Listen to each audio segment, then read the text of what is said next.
ওমর রাদিয়াল্লাহু তাআলার যুগে একদল যুবক নামাজের পর মসজিদে বসেছিলেন।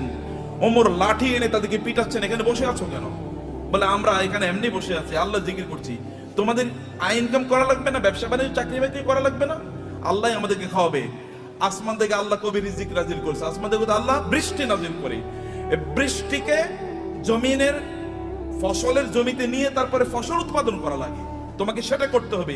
লাঠি নিয়ে এসে তাদেরকে পিটিয়ে বের করে দিয়েছে, যাও চাষাবাদ করো, ফসল উৎপাদন করো, চাকরি বাকরি করো, ব্যবসা বাণিজ্য করো, এটাই তোমাদের কাজ।